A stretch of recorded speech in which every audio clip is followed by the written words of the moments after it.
Okay, so now the last part, I want to talk about the difference between these two. Oops. What? Yeah, these two, and how each four of them look on X-ray. I can try to draw an X-ray version over here, or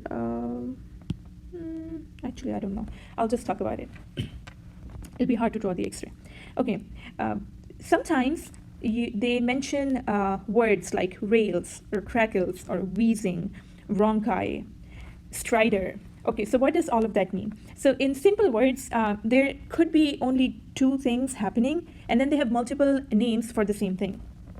So what they may say, they will say the normal vesicular sounds are absent, or they can say there are rails or crackles.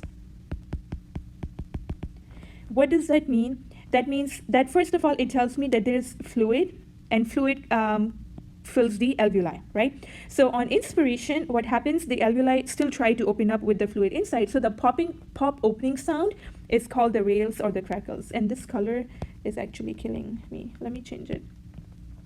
Yeah, I don't know how it'll come out on video.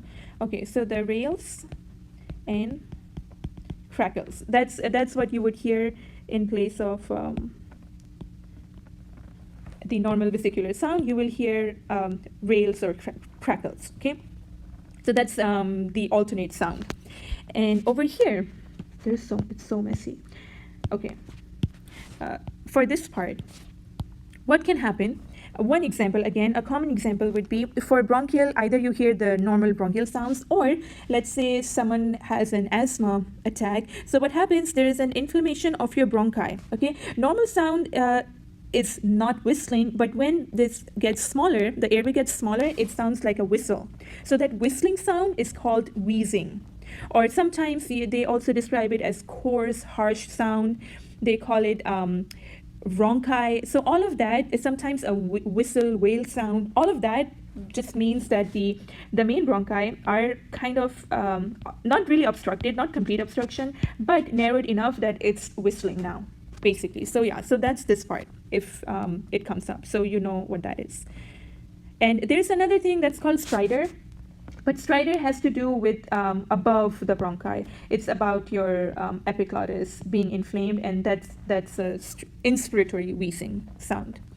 Because usually for the asthma or the bronchi or the wheezing, that's expiratory wheezing, because when you inspirate, the bronchi are still more open compared to when you exhale, and then everything shrinks, so then it gets really narrow, and then it becomes a wheezing. So the expiratory wheezing is the whistling of the bronchi, and then the inspiratory wheezing is when your epiglottis is inflamed, and the stridor, that's the stridor. And I think that's all of them. So real quick, how things will look on X-ray. So first of all, number one thing that I like to think that what is X-ray? First of all, it's a black background. That means air, okay? So black means air. Anything that is solid or fluid, that will become going from black to white, from air to solid. So just getting more and more whiter on X-ray as you become fluidy or solidy or more compact.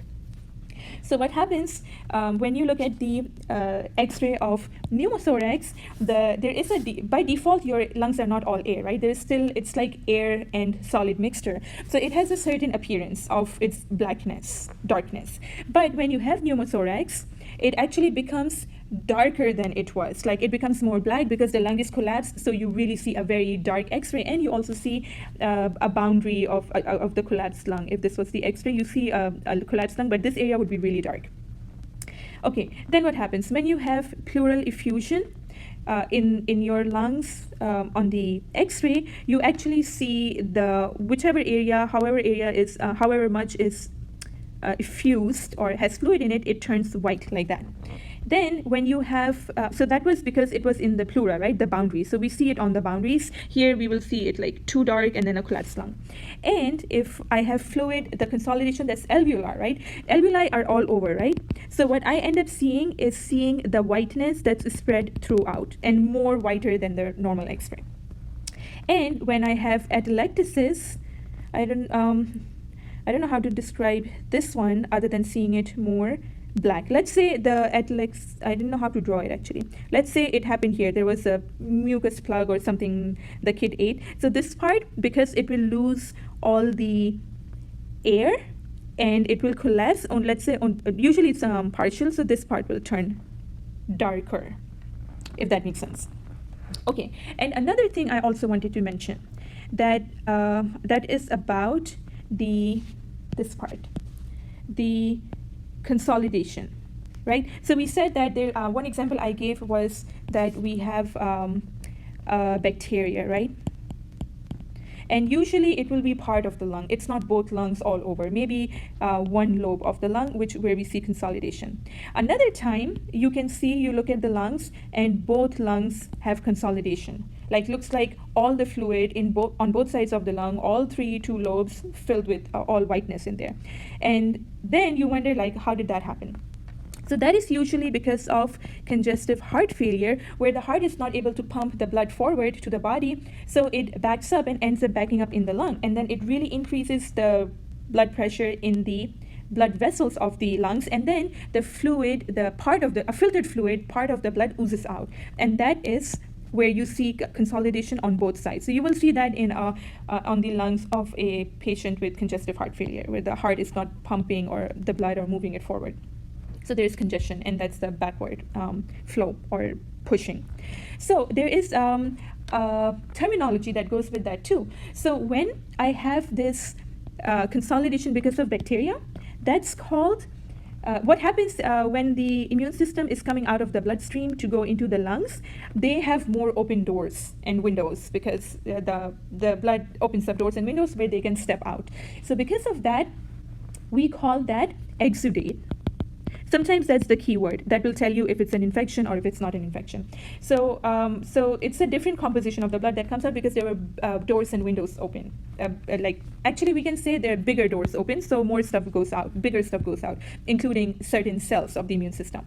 But when you have the congestive heart failure, there's also consolidation that you will see, but it's not the same composition. This one is called transudate, which is there were no doors, windows open. There were just probably like little holes through which the fluid leaked out with some other blood components. So it's not as rich, if you can say. And that would be the transudate. But on X-ray, the X-ray cannot tell the difference between exudate and transudate. But one way to tell if it's all over the place and it is other things point towards the congestive heart failure, so that may be it. And then the consolidation that usually you see on one part or maybe two parts or like more localized, that would be the exudate, and that could be driving you towards the diagnosis of pneumonia. And that's it for this one. Let me know if you want me to explain anything else this way.